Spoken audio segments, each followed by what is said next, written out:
Alright, in this video I want to talk about coming out with a Boron Carbide nozzle versus, in addition to the ceramic one that I've been selling for a year now.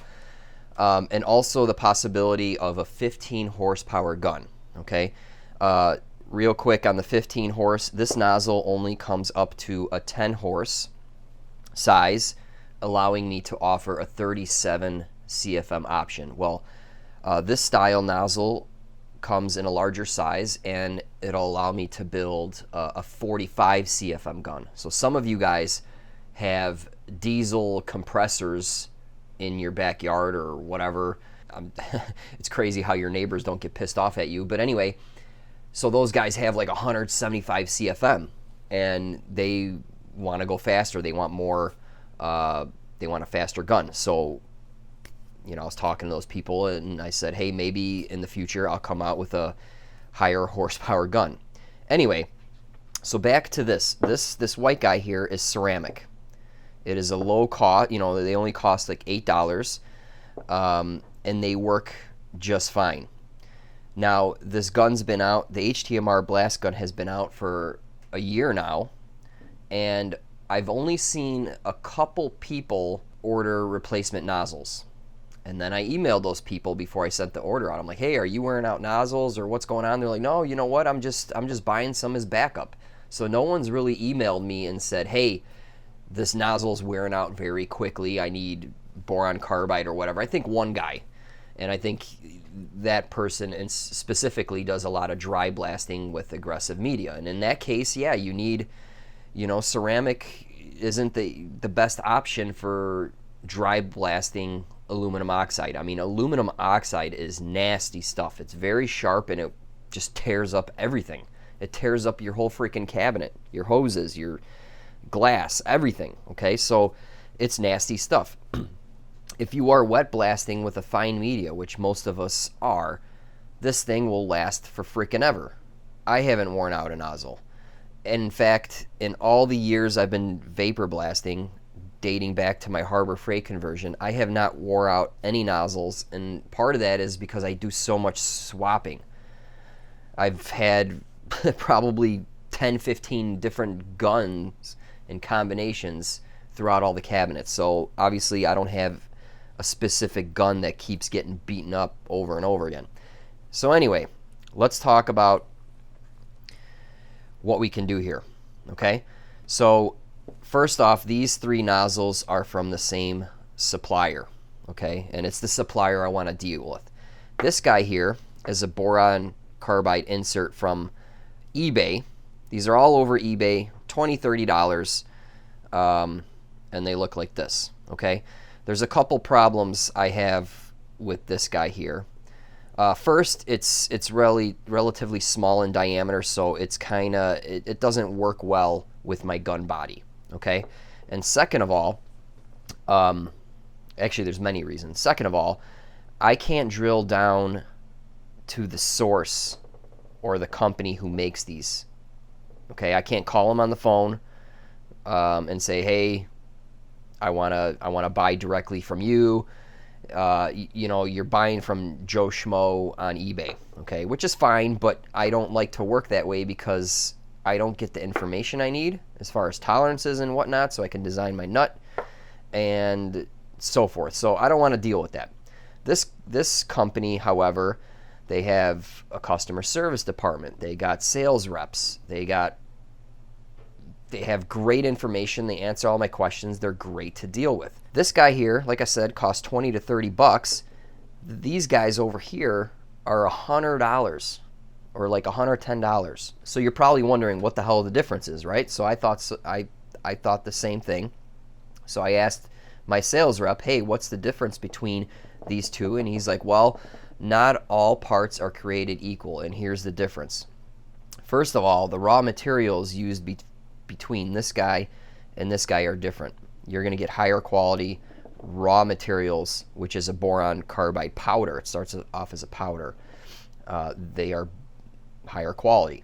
Second of all, this here is typically done with a sintering process and then in an autoclave. These, however, are done with a hot press, so they use heat and pressure to form these, and basically what you get is a 98% dense part, no porosity and whatnot, and he claims that this guy here is only going to last 25 to 30% life versus these. So these right here should net you 4 to 3 times greater life than this here. Okay, just because of the raw materials and the manufacturing process. So for that reason, for those reasons, I am not even going to consider this. So let's put this aside. Okay, so now here we go. Now we're talking with these guys here. $110 roughly for this nozzle. This guy here is $8. So you could buy 10 to 12 of these nozzles basically for the cost of this. Now this is going to last a lot longer, obviously. Then we get to the next part. It needs a custom nut. Okay, so here are the nuts that I designed for these two nozzles, and I got quotes from my CNC supplier, and he's like, yeah, these guys, you know, the cost or the price to you guys will be about $50. Okay, so you're talking $150, $160 setup just for the nut, the sleeve, and the nozzle. Okay, and these gray parts here are 3D printed. That's just the color I had for the filament. They will be machined out of the same material and same color as the nozzle nut for the ceramic. Okay, I'm really leaning towards this nozzle. This is just a straight bore design nozzle, and the reason being is the O-ring and the sealing in my gun body, it just matches up great. Okay, real quick about this nozzle. This is a wide spray nozzle, so it has a straight bore section for about that much, and then it fans out. So it creates a really interesting blast pattern, a really wide spray blast pattern. And what you can also do is flip this. So what you could do is you can play with this guy a little bit. It's actually like 2 nozzles in one. You can insert it in the gun this way, and then you can flip it around this way, and you can get totally different patterns. So that's kind of cool. However, I don't think this nozzle, you know, it's nice and all, but I don't want to create 100 different variations of everything, because then, you know, I got all this stock and all these different variations. I kind of want to just go with this one. So this nozzle, the straight section is pretty equivalent to the white one, so the performance should be pretty much the same. But basically, you put your O-ring in here, put this guy in here, slide this guy over, and then screw it in, and you're ready to go. Okay. Now, this nozzle nut would pretty much look like this, except I put a really large radius on here.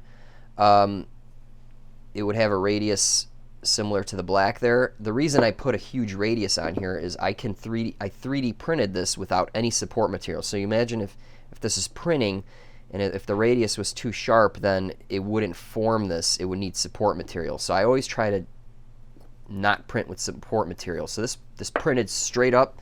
The threads are mint.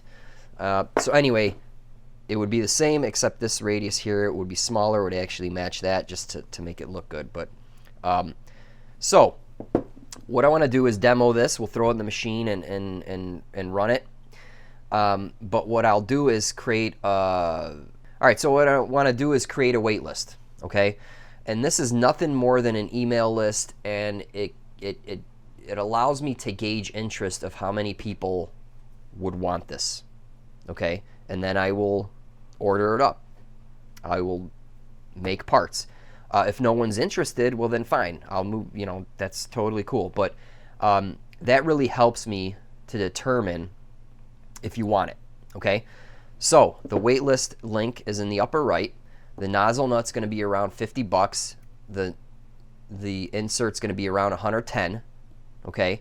And it's upgradable. You can run ceramic, or you can run boron carbide. You can swap these parts and so forth. And I plan to have all the sizes available and go to a 15 horse gun. So there'll be some questions after you sign up. Please answer those, and only sign up if you intend to buy, okay? Because then, you know, that helps me out, all right? So that's all that. Let's go ahead and test this guy out and see how you guys like it.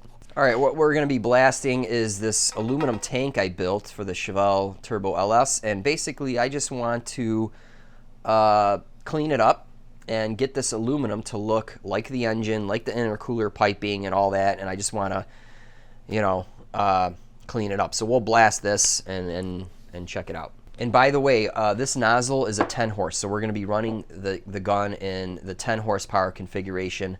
I always try to buy the largest nozzle from a design standpoint. That's like worst case, all the things you got to consider. So we'll set this up in 10 horse, 37 CFM, and give it a go.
All right, so we just blasted this face here.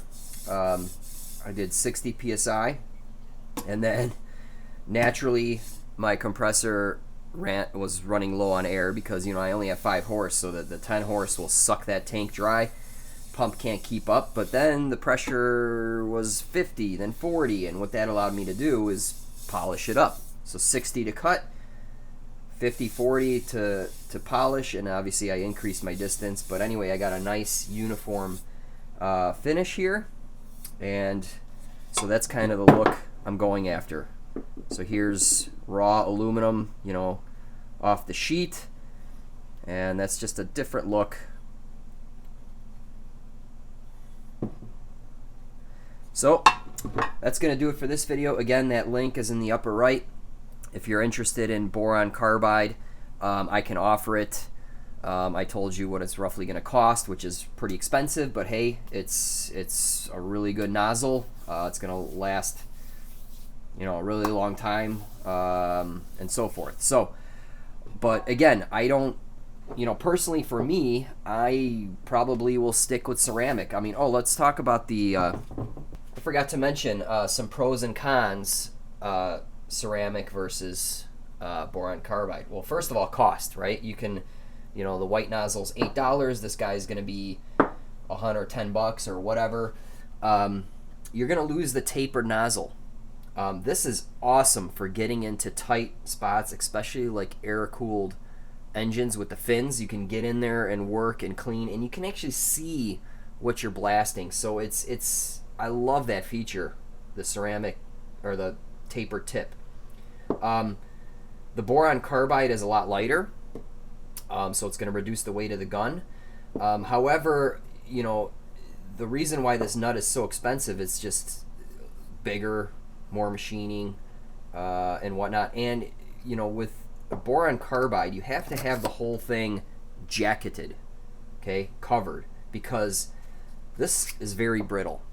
I had one of these Chinese nozzles for the old China gun, and I dropped it, and it chipped. The whole thing just cracked. They're very brittle. I accidentally dropped a few of these. They don't break as easy. Okay, actually, I haven't even broken one of these yet. I've you know, in dealing with all these, I have dropped a couple and no issues there. So anyway, those are some pros and cons with these versions. Alright guys, so that's going to do it for this video. Link is in the upper right. Let me know if you want boron carbide and the new nut.